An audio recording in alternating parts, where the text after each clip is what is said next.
Gracias, Juan Sebastián, por asistir a esta pequeña tribuna. Ya han desfilado varios de tus compañeros, de tus colegas políticos, pues, y sobre todo los que están dentro de la coalición nacional en este espacio, y hemos tenido una conversación franca, y eso es lo que yo espero de vos. ¿Cómo has estado? Pues aquí pasándola. Muchas gracias, Danilo, por la invitación. Nosotros vamos al grano porque 25 minutos o 30 minutos son oros aquí. Entonces tratamos de irnos de un solo a los puntos. Yo quiero hablar y conversar con vos acerca de la Alianza Cívica. Desde que estalló la crisis, la Alianza Cívica ha generado una enorme esperanza para el país y también un torbellino de polémicas alrededor de todo lo que gira de este grupo naciente en la crisis y en la rebelión de abril 18. Su oscilante participación en la coalición nacional, en la unidad azul y blanco, luego su vacilante también participación actual hoy en la coalición, habla de una alianza cívica en busca de un espacio de donde poder enfrentar la dictadura en un proceso electoral si las condiciones lo permiten. También los posicionamientos públicos con C por L dicen mucho sobre esta iniciativa. ¿Estoy equivocado o es errada mi percepción?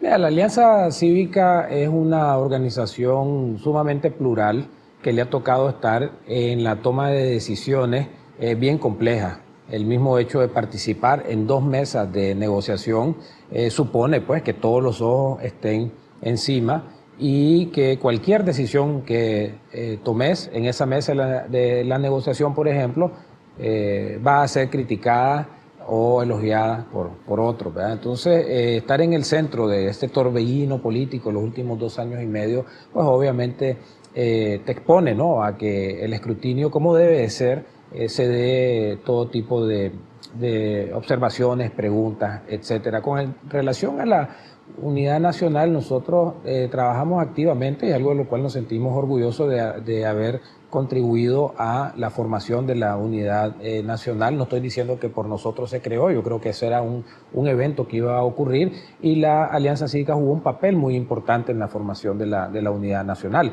Después la unidad tomó su propio cuerpo y nosotros decidimos, ¿verdad?, aquella decisión de seguir trabajando juntos como hermanos, pero ya no funcionalmente unidos. Gran crítica por esa decisión, y yo creo que fue una decisión de madurez política que la Alianza Cívica y la Unidad llegaron a un acuerdo. Lo que pasa es que en la cultura política nicaragüense predomina el hecho de que cuando se toma una decisión es una separación, es una... Pero pareciera como que la Alianza Cívica está en búsqueda de una alternativa política para enfrentar a un proceso electoral si se dan las condiciones. Es decir, la UNAP, coalición, hoy la coalición parece no ser tan atractiva como en un inicio para la Alianza Cívica. Decía mi abuelo, no seas motetero, hijo, si te vas a meter en un compromiso, sosténganlo. Pues, no estoy diciendo que es una camisa para amarrar a alguien, pues, pero pareciera que están en esa búsqueda todavía y que la coalición no es ese espacio, ¿no?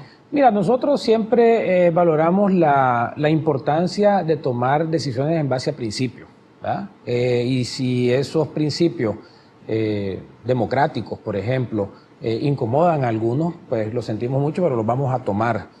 Una de las cosas que nosotros nos hemos sentido incómodos con el tema de la coalición nacional, y de nuevo, no hay nada malo con expresarlo, si en un proceso de formación de una coalición política tenemos que tener la madurez política, tanto los que estamos adentro como los que están viendo desde afuera, de que estas cosas deben de debatirse. Esta es la primera coalición en muchos años y realmente una de las primeras coaliciones en la historia de Nicaragua con esta diversidad. Entonces tenemos que aprender a convivir con el debate público, que sea respetuoso, que no te lleve a la acusación sin fundamento, pero que se discutan las cosas, ¿verdad? ¿Cuáles son las diferencias? Entonces, cuando se dio la firma de los estatutos el 25 de junio, nosotros estábamos inconformes porque sentíamos que todavía no estaba madurado este proyecto. Así lo hicimos ver, nos cayeron encima porque nos dijeron que nos queríamos ir a otro lado. Ha pasado todos estos meses y no nos hemos ido y no nos vamos a ir a otro lado, pero sí, de manera de principio dijimos, hombre, no nos sentimos confortables con esto, sentimos que no va caminando en la dirección correcta. Vemos a algunos actores con algunos postulamientos no democráticos, que para nosotros era un elemento y sigue siendo un elemento fundamental. También el tema de la inclusión.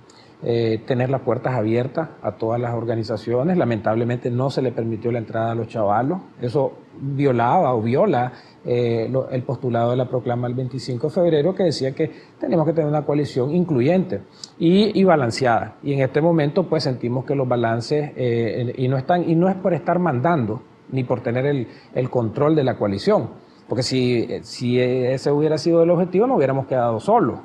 Nosotros sabíamos que íbamos a entrar a una coalición compartiendo balanceadamente una cuota de responsabilidades y lo visualizábamos, Danilo, como un ejercicio de coordinarnos las distintas fuerzas políticas del país con los atributos y las ventajas que tiene cada uno de ellos en la lucha en contra de la dictadura. Sí. Eso es lo fundamental, la lucha en contra de la dictadura.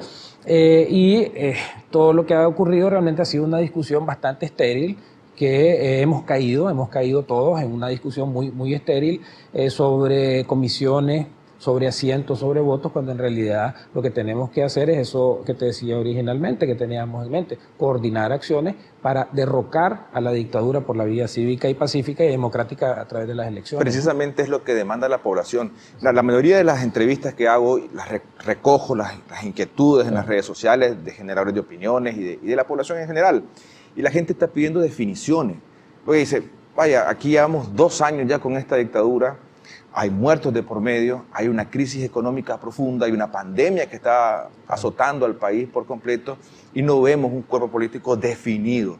¿Hay un compromiso real en esta coalición sobre un proceso electoral, de empujar un proceso electoral para salir de la dictadura?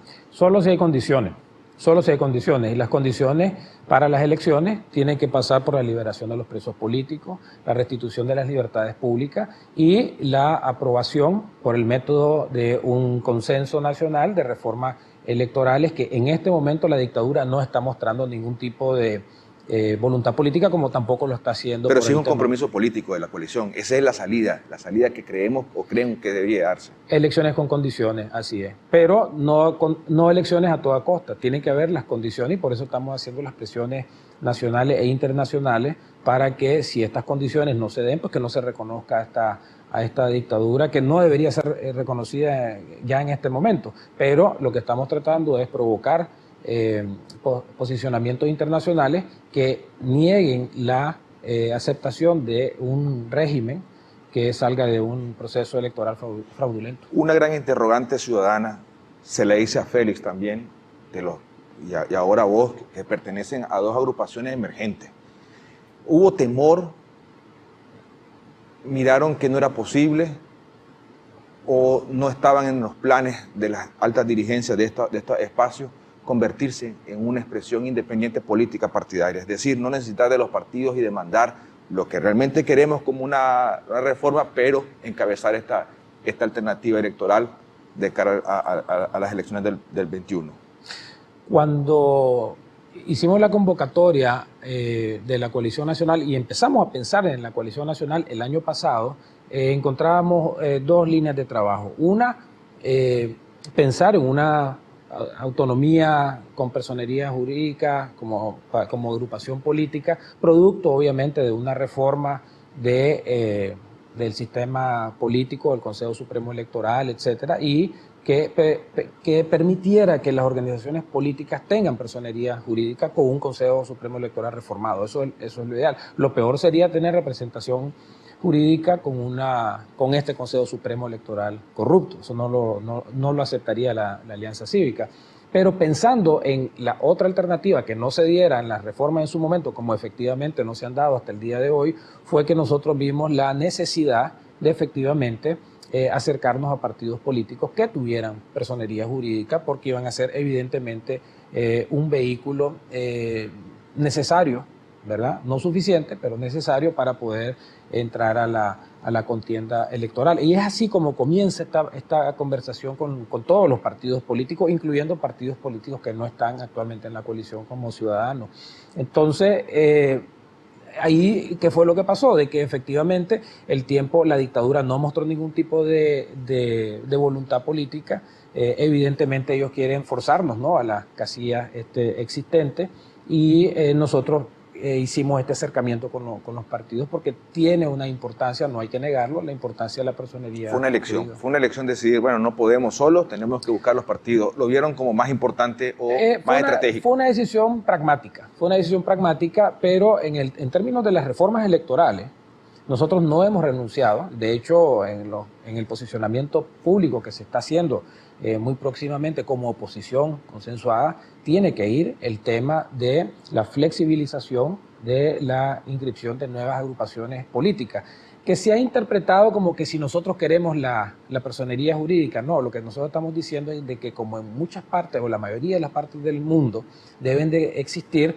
condiciones buenas para que agrupaciones políticas territoriales, locales, regionales, nacionales puedan tener la opción de inscribirse como agrupaciones políticas y no que sea el Consejo Supremo Electoral como juez y parte y herramienta de la dictadura, porque eso es lo que es en este momento, para dar personerías como premio a los zancudos o castigar a los opositores. Tiene que haber requisitos como debe existir en un Estado de Derecho, pero que no sea una herramienta política. Entonces, a veces se confunde de que nosotros estamos luchando por nuestra casilla. No, nosotros queremos de que la agrupación política X, Y, Z pueda tener en el departamento a nivel nacional su expresión política. El pluripartidismo para nosotros es muy importante y por eso es que también asociado a esto está nuestra negativa a continuar con el bipartidismo dentro del esquema del Consejo Supremo Electoral, que es un producto del pacto oprobioso del año 2000. Sí, yo quiero regresar al tema de la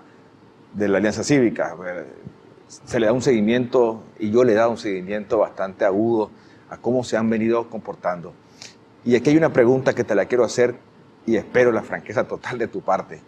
¿Qué tanto impacto o qué tanta influencia tiene las relaciones con C por L en la Alianza Cívica para tomar decisiones dentro de la coalición y fuera de la coalición? ¿Realmente impacta esta amistad? ¿Tiene impacto dentro? Nosotros tenemos una alianza con C por L, lo hemos dicho públicamente desde que empezamos a hablar. Pero influye, me refiero a que sí, influye. por supuesto que influye como organización y también en carácter individual, ¿verdad? Por supuesto que tiene una importancia, como la tiene también la relación que tenemos con todas las demás organizaciones políticas del país. Evidentemente, yo creo que es un partido que tiene una validez muy importante en virtud de lo que le pasó previo a la crisis. Me estoy refiriendo a cuando le quitaron la personería jurídica, cuando expulsaron a los diputados. Eso tiene un valor político que no hay que menospreciar. Tiene una personería jurídica y tiene una casilla. Así que definitivamente Ciudadanos es un tema que siempre se habla en la alianza, pero se malinterpreta de gente que quiere criticar a la alianza de que nosotros a veces mostramos posiciones que son de principio simplemente para usarlos como excusa para irnos al otro lado. Nosotros no necesitamos irnos a ningún lado. Para nosotros la Alianza Cívica es lo más importante y sería un error político salir de un lado para irse a meter a otro. Pero yo manejo información acerca de la Alianza Cívica, que hay divisiones internas, que hay posiciones internas, y hay una posición evidente de un grupo que quiere pasarse al lado de C por L. No aceptan o no ven con buenos ojos a la coalición por ningún lado. Y hay grupos, incluso me dicen que hay grupos que ya tienen mucha cercanía y casi ya un entendimiento privado con C por L, pero hay un grupo de sociedad civil dentro de la alianza que dice que no, pues.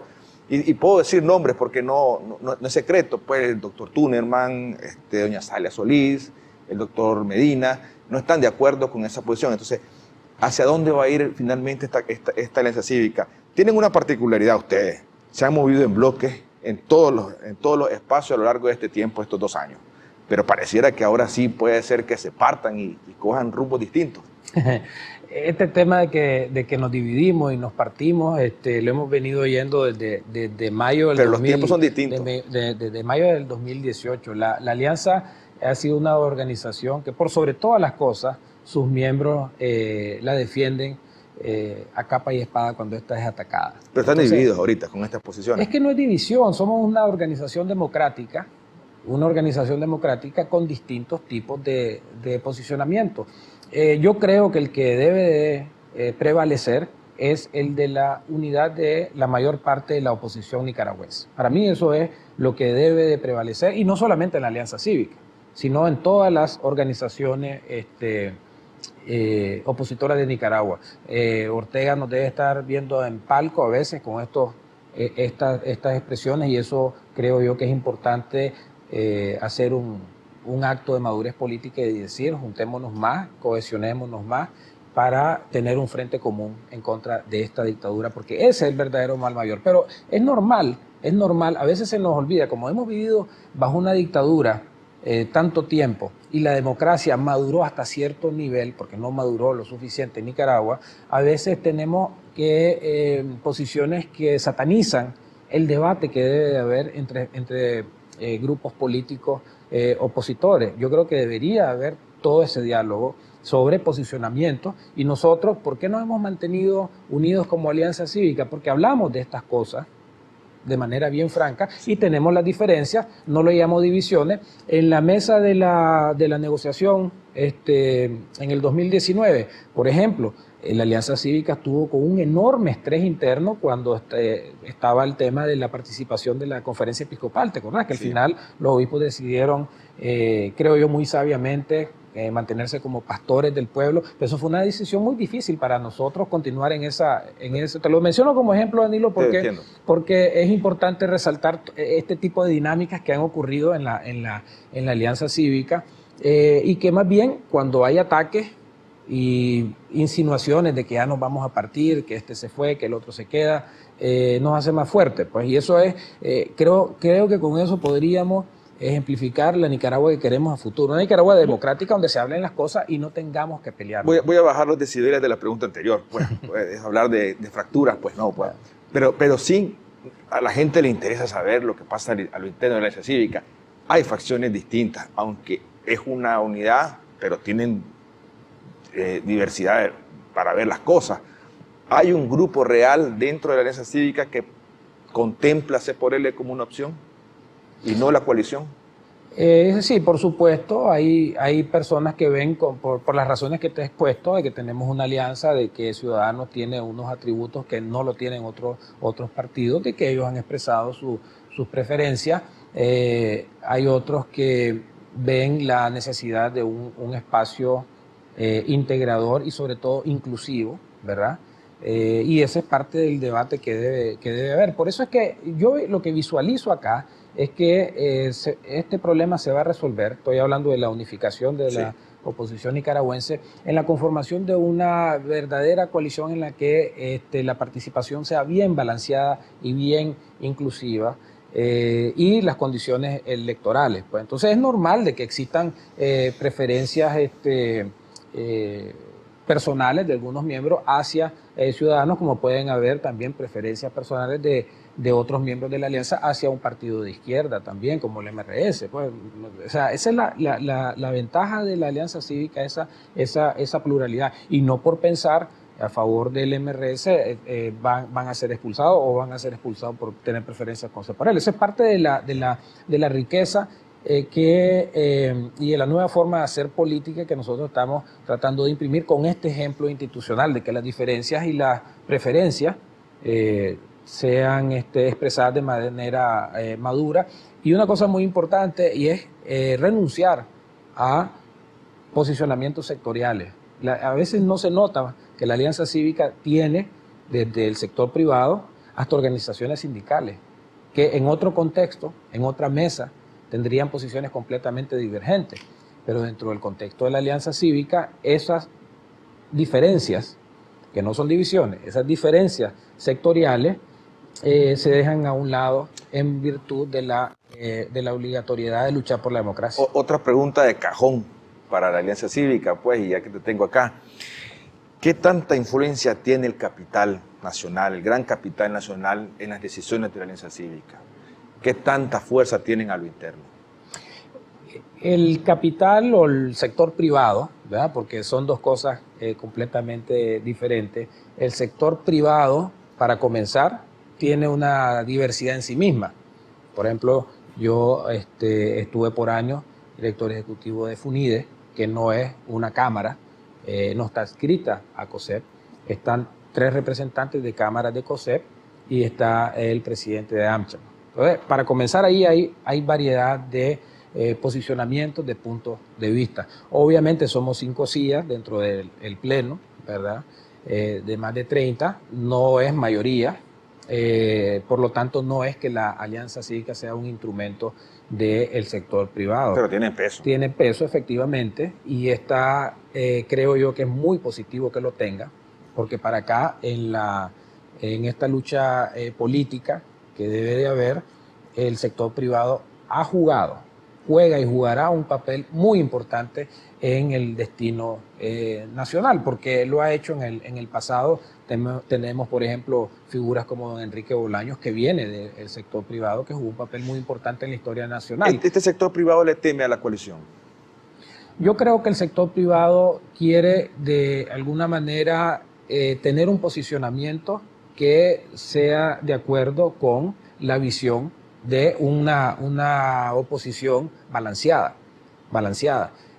No es una intención de control, pero una intención de que esté efectivamente balanceada.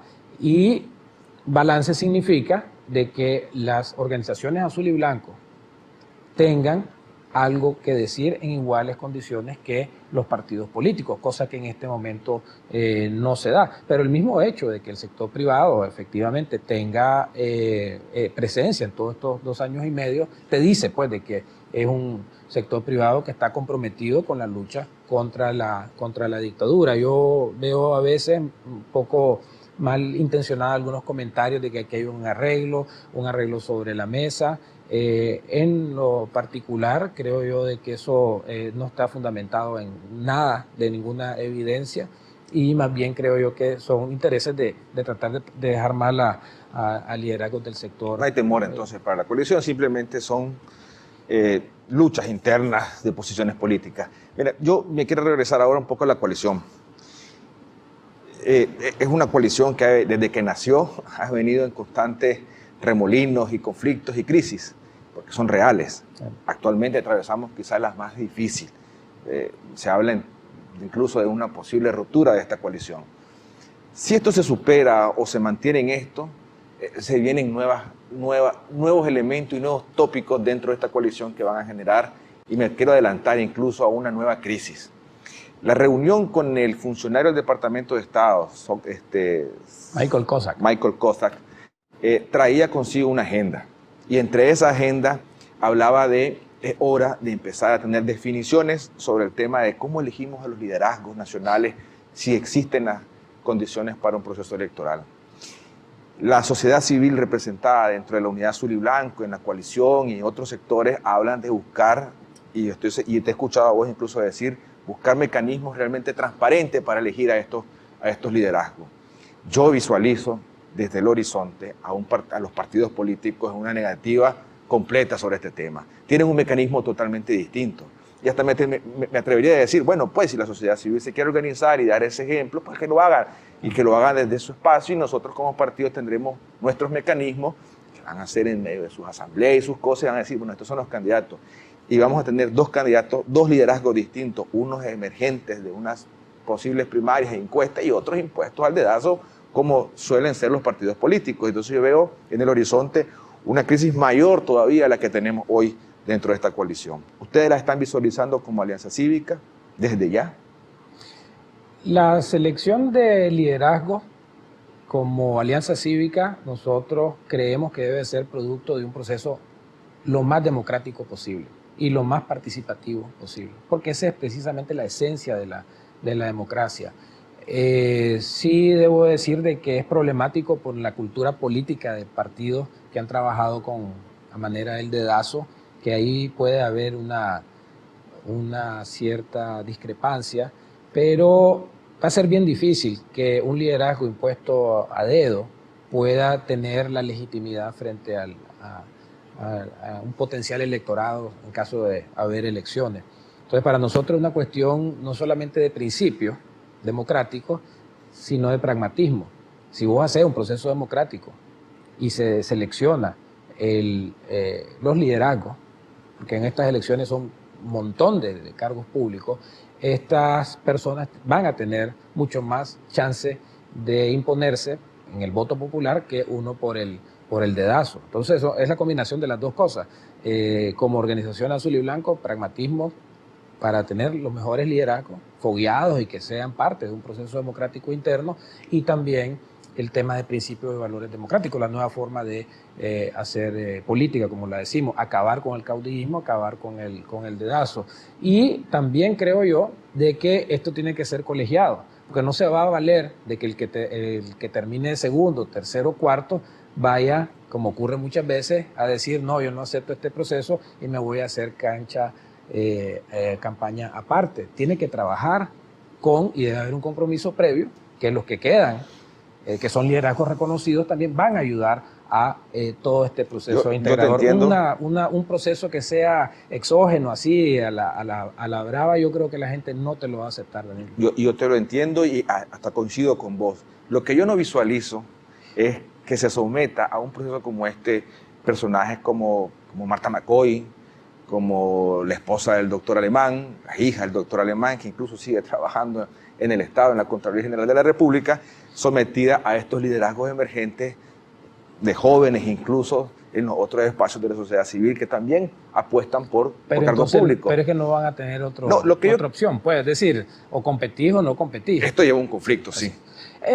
Bueno, va a llevar o nos va a arrastrar un conflicto. Definitivamente son dos formas de pensar completamente diferentes, pero esto, pues, son las reglas democráticas. ¿Qué vas a hacer? Sí, difícil tarea la que tiene la coalición. Avancemos con otros tópicos que son importantes. Hace unos minutos leí un comunicado del PLC donde establecían o mandaban un mensaje a Aidé Osuna para buscar alternativas y superar la crisis y la litis que tienen ellos interna. Pero me llama la atención el cuarto punto de este comunicado porque va dirigido también a la coalición. Y es un tema que creo que ya debería imponerse a nivel nacional, que es el tema de las reformas electorales. El gran conflicto que ha generado el PLC es la petición o el llamado público a que el bipartidismo es la solución, según ellos, para enfrentar a Ortega en el 2021. Esto genera una gran polémica a lo interno y creo que una amplia mayoría de la coalición se levantaron una muralla frente a esta iniciativa. Parecen echar para atrás. Parecen decir, miren, ¿saben qué? Vamos a hablar pues de reformas electorales y nos vamos a someter a lo que decida la coalición en torno a este tema. ¿Esto superaría realmente la crisis de la coalición? ¿Esta posición del PLC así? Mira, dos puntos. En primer lugar, pueden convocar a María Aidé las veces que quieran, pero la verdad es de que la litis no la va a resolver una convención. La litis la va a resolver una resolución de los magistrados del Consejo Supremo Electoral. Eso que no se nos olvide, pues, es decir, ahí hay un problema mayor. Con relación a la reforma, ese tema que se le ha dado demasiada bulla de que el bipartidismo va a generar un ejército de defensores del voto, nosotros como Organización Azul y Blanco decimos que tenemos un ejército de personas que han ondeado la bandera azul y blanca en las marchas, que pueden perfectamente ser ese ejército que llegue a las estructuras del conteo de votos. Entonces se cae por su propio peso. El bipartidismo es un subproducto o un producto principal del pacto del año 2000 que aseguraba la repartición de cuotas de poder entre los dos partidos. Y por eso es que estás viendo vos que están llenos de funcionarios públicos el PLC, y eso es producto de ese pacto. Entonces, para nosotros el tema del bipartidismo es de devolverle a la ciudadanía nicaragüense esa capacidad de fiscalización, pero como ciudadanía está también la fiscalización de los partidos políticos, que se te meten infiltrados y no se dan ni cuenta y le pasan todos los votos al Frente Sandinista en los fraudes. ¿Cómo solucionamos esto?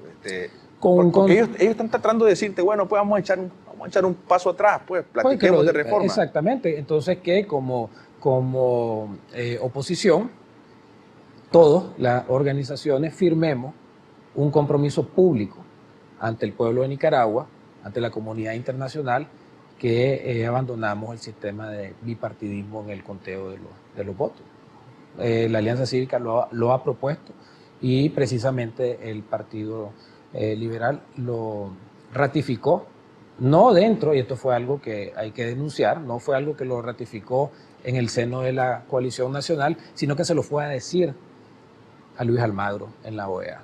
Eso es realmente que te está diciendo, no me importa la coalición, lo que me importa es irle a decir a la OEA que yo sigo con el bipartidismo. Eso se vio muy mal en las filas de la coalición, ese tipo de actitud. Las reformas que se presentaron, o el proyecto de reforma que se presentó el 12 de diciembre del año pasado, ustedes sostienen que esa es la que deberían de asumir todos los demás dentro de la coalición.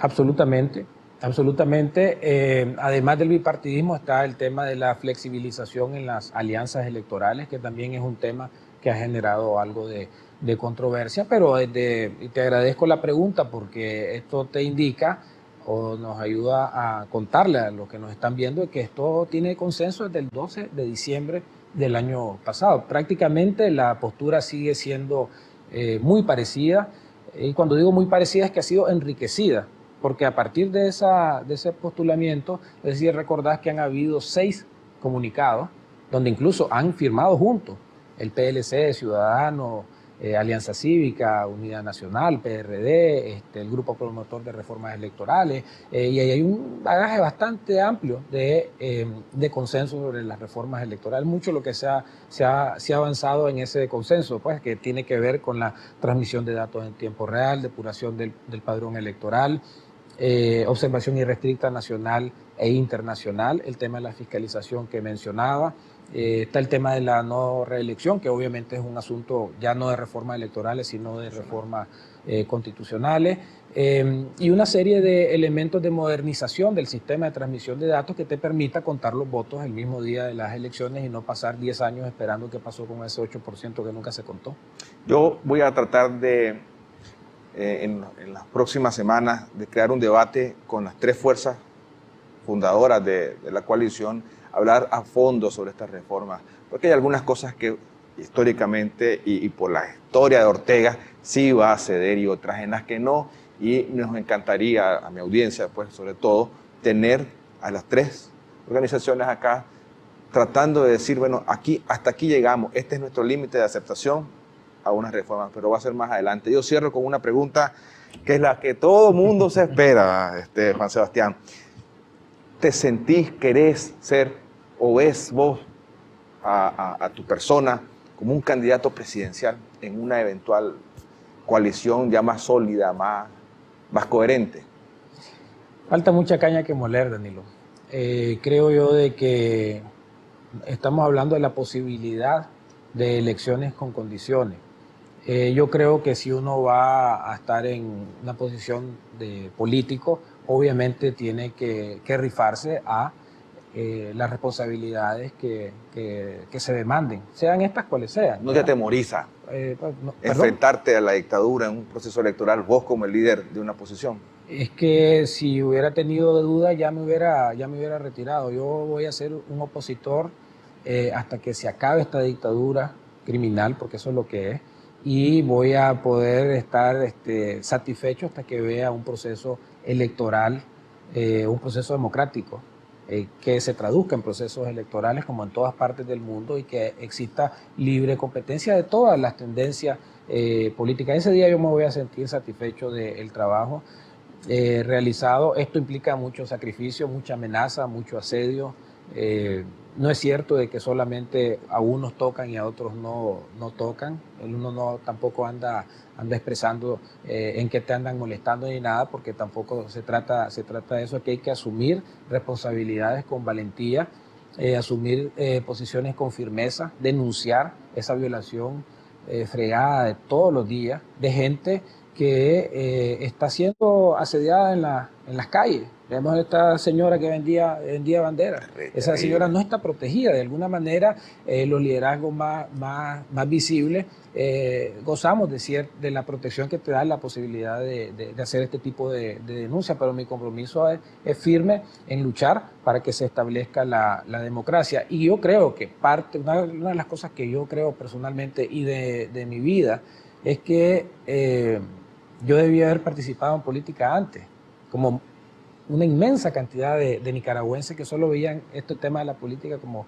para los políticos. Y eso fue lo que nos llevó a todos los problemas que se han dado. Entonces, yo más bien lo que quisiera hacer es un llamado a que esa voluntad de participar en los procesos políticos, a donde te vayan a llevar, porque la decisión al final no es solamente de uno, sino también una decisión familiar, una decisión de escrutinio público, una decisión de procesos democráticos. Yo invitaría a que la mayor cantidad de gente posible participe. Fíjate que solamente en elecciones municipales estarías hablando de más de 5.000 cargos de elección, alcalde, vicealcalde y más de 3.000 concejales, 3.500 concejales. O sea, aquí estamos hablando de que si vamos a participar en el cambio de Nicaragua, tiene que ser una cosa que participemos todos, ¿verdad? Y no dejarle la política solo a los políticos. Te agradezco que hayas aceptado la invitación.